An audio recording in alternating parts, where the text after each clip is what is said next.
Съжалявам за моето изчезване от лицето на YouTube напоследък. Нека продължим с какво. Искаш си говорим за четвърти файт или четвърти рун, нали, като да Рагнарок, именно Херкулес, също Джак да Рипър. Нека да започваме. Така, нека поговорим какво се случва след сцената на самия рун. Така, Брухилда трябва да избере следващия файт. Но има една голяма но. Се среща с Херкулес и Гьол, съжалявам, забравих името, леко ядосана на него, само че, нали, осъзнавам, че са добри приятели, нали, но са доста кют момент над Ганалай. И той каза, че макар и той да спечели, макар и боговете да спечелят, той ще търси начин да спаси хората, което е преди nice of him. Това е един от най-любимите богове над Ганалай. Може да е един от най-слабите, но един от най-готи. Както де. Докато избира следващия файтър, тя отива към Валкарите, който трябва да бъде със следващия файтър. И тя каза, и е малка курва, между другото, и е брати fucking bitch. Появява се Джак да Рипър, който така, нали, джентлменския боли, за да може да се присъедини към нея към следващия файт. Тя каза, не искам да съм с тебе убиец нещастен.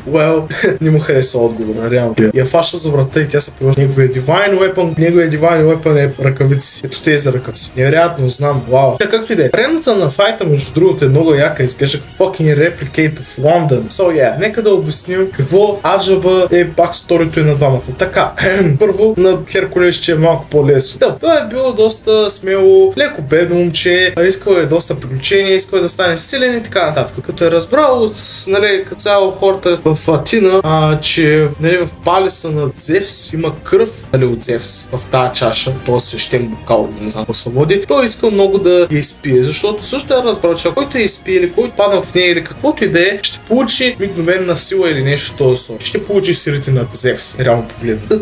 Той се кача на съответната статуя, която държи съответната чаша, спива или по-точно са гумурка или нещо от сорта. Тая частта, както и да може да се видите. И става супер силния. Зевс, Арес и така нататък разкрива, че точно тази кръв, точно тази реликва бива, така казвам, похабена, отива долу, за да може да отрепят всички. Защо? Защото това е първото нещо, което гръцки бог би измислил. Арес излиза от там Валхала, не знам как е точно това място, невероятно. Рая, Валхала, както и де. И отива да отрепи всички. Само, че нашия добър приятел Херкулес идва да го спре. И двамата actually имат файт. И Херкулес печели се в те, ти да видиш. При което Зевс е импреснат от това цялото нещо, му каза, Man, you need to be fucking God. I don't know what God you can be, but you're gonna be a God, man. Той изпълнява 13-те лейбъра, нали, за да може да стане бог. И Зевс го коронясва. Точно му бойди косата в червено место в бяло.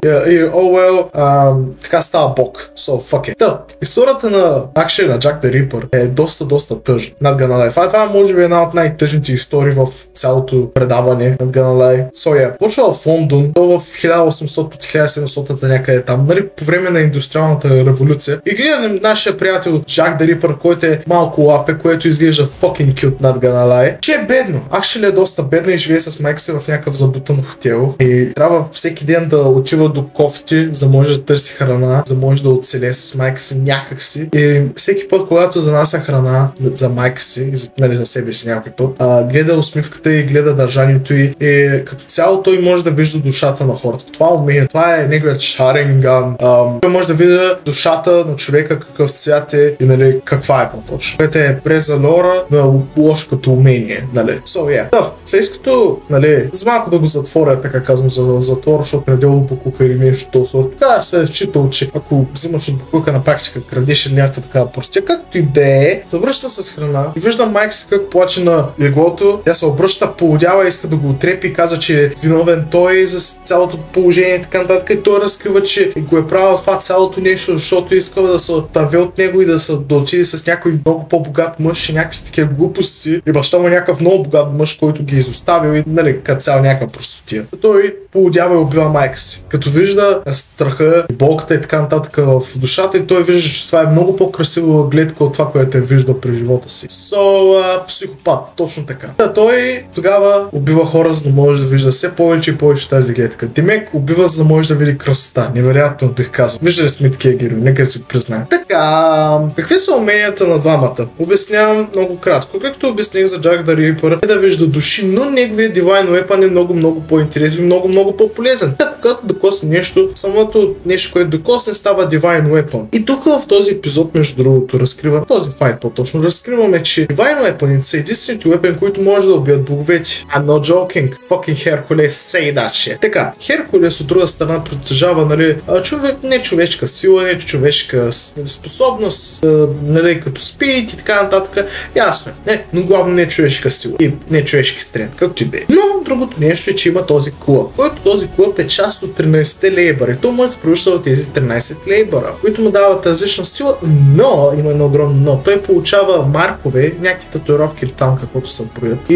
изпитва голяма болка. И ако завърши 13 лейбъра, нали така казвам, да ги активира, той ще умре, реално погледнато. Та накрая на батъла, между другото се до края на батъл той се активира 13-тия лейбър, след като господин Джак ди Рипър му откъсва ръката или по-точно изстрелва с буквално часовник. Часовник го атакува в Лондон. How fucking cool is that? I don't know what to say. Yeah, boy. So yeah. Как завърши този файт? Well, твърде лесно. Хората печелят за пореден път. Fuck yeah, boy. Окей, това акшен е доста тъжно. Не се иска за малко да беше убит Джак ди Рипър от Херкулес. Той става и напада Херкулес, само че не оцева и се случва нещо, като да се... Значи, много е сложно самото нещо. Докоса кръвта си, която му пада, нали, върху ръцете, превръща се кръвта в Divine Weapon и пронизва Херкулес с ръцете си, които са поляти с кръвта. Превръща се кръвта в Divine Weapon. И така убива Херкулес и Херкулес казва, че макар и след смъртта си, нещо този сорт, все още обича хората. Го пита каква ми е душата. Той пита каква ми е душата. Той вика, все още е така хубава. Между другото, Джак ди Рипър вижда душата, която е имала на майка му. Е имала така душа, нали, та доброта, красива гледка, реално погледнато. Където първото нещо, което той е видял, нали, красиво уния и така нататък. Той вижда това нещо и в Херкулес. И ще се разплача към майната. Ако не сте ме разбрали абсолютно нищо, може да отидете да го гледате в Animewatch, Зорото и така нататък. Мисля, че в Animeportal май го има. Както и да е, благодаря, че бяхте с мен, благодаря, че плямпах глупости и благодаря за над 60 съба над Ганалай. Ще се видим в следващия епизод на Рагнарок. Аз бях Соджи Лайти, Анзо Габо, Трикс, Уензо и други глупости. Се видим, когато се видим. Чао, педали, няма да се видим скоро, защото 100% ще върша някакви глупости. Чао, subscribe.